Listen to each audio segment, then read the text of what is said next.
Good morning, hockey fans. This is Stephen Heisler with HeisHockey.com, the Victorious Hockey Company, and the world-famous Junior Hockey Discussion Group on Facebook. You are watching the Junior Hockey Morning Show. We are live on the World Sports Broadcasting Network, WSBN.TV, Facebook, Twitter, YouTube. Anything else? That's it? That's it. Maybe on your car this morning, on your desktop, your iPad, your phone, however you are listening. We hope that you are having a great Monday morning, April 10, 2023.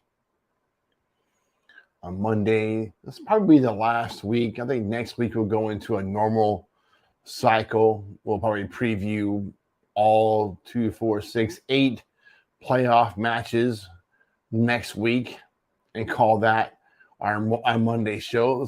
This will probably be the last week of separating the divisions out. Today we're talking about the North American Hockey League Central Division. The Central Division of the North American Hockey League has always been competitive, and the 2022-23 playoff race has been one for the ages. You know, we've always had a lot of competition in this division, but this is the first time I can remember where every single team, well, I guess Bismarck was running at the end last year and came up hard at the end of the season.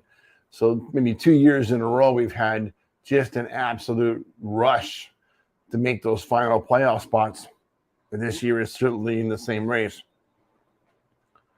We are going into the last weekend of the regular season, and only Austin has their playoff dance ticket secured. Everybody else is still in it. St. Cloud is in the runner-up spot today, only 3 points in front of Aberdeen, North Iowa, and Minot, who are all at 62 points and tied for number 3 through number 5 spot. Not to be excluded, Bismarck is only 2 points behind that trio.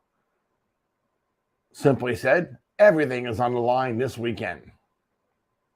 Got a weird ringing in my ears this morning, Tommy. Feels like I'm at the church and that bell's going off in my head. What's going on here? Who's ringing my bell? Number 1, Austin Bruins, 33-15, 3-7, 76 points. Steve Howard's Bruins picked up an unnecessary shootout point while getting swept at Minot. The Toros visit Riverside Arena this weekend with their entire season on the line. Will Austin play the affiliates, tenders, and youngsters to preserve bodies for the playoffs, or push the A team out onto the ice for the home fans one last time for the regular season? Clearly, Austin is in conservation mode, and I get it. Talked to Steve Howard yesterday. He wouldn't admit it. Smart coach. But he's got the benefit of being able to do that. He's not going to lose this top spot. He's going to kind of wait and let his horses relax a little bit, probably this last weekend. I don't think you'll see his first line out there very much. Maybe get a couple of shifts just to keep the blood rolling. But I don't see Austin really pushing out it all to this weekend, and that gives Minot a really good chance. Number 2, St. Cloud Norsemen, 28-21, 4-5, 65 points. As we said, 3 points in front of Minot, North Iowa, and Aberdeen. Corey Milne and the Norsemen were not impressive while getting swept at home by Aberdeen. Apparently, the Wings needed those points more than St. Cloud. Now the Norsemen have a serious problem. A failure to pull any points from this weekend series in Aberdeen could be catastrophic. St. Cloud could easily find themselves on the outside looking in if they pull that trick again in Aberdeen this weekend. Number 3, Minot Monotauros, 30-26, 1-1, 62 points. Goaltender Noah, I'm going to mess this up, kid, I'm sorry. Ruprecht, maybe I got it right. He's 2002 from Thief River Falls, Minnesota. He's 8-8-0-1 and a .905 save percentage. Kid has been a brick wall in 6 of the 7 last appearances. Now winners in 4 straight games, it's clear that Minot has every intention of getting their playoff dance ticket punched. This week's trip to Austin will tell us if that happens or not. Number 4, North Iowa Bulls, Todd Sandin. Bulls are 29, 25, 3-1, 62 points.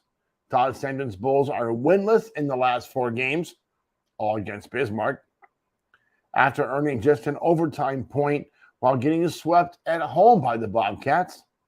Can the vocal coach force a change in direction before the season finale in Bismarck this weekend?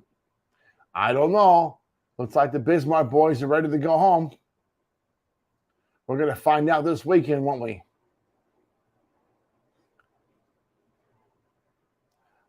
Aberdeen Wings 28-24, 3-3, 62 points. It's just like Scott Langer to pull a rabbit out of his hat and get a road sweep when it's needed the most. The Wings did a little number on the Norsemen in St. Cloud, and we'll have to do that again in the season finale at home against the same team. Get the popcorn ready. Look it. I don't really think the Wings are going to be able to beat the Norsemen 4 games in a row, but that's pretty much what has to happen to ensure Aberdeen makes the playoffs. It's going to be a crazy weekend in the Central Division. Then we have the Bismarck Bobcats. 27-25, 4-2, 60 points. No team in the division has more wins in the last 10 games than Bismarck with 6 wins. It's clear they have solved the puzzle that is the North Iowa Bulls with 4 straight wins over those division rivals. The road sweep in Mason City was epic. 4 games in a row is epic.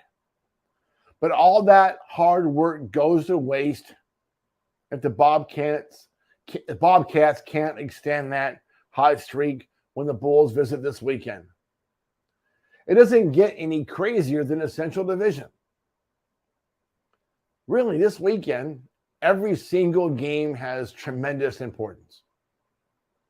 When has that ever happened again? When does that ever happen when we are going into the last game of the season, last weekend of the season, and this is where we are?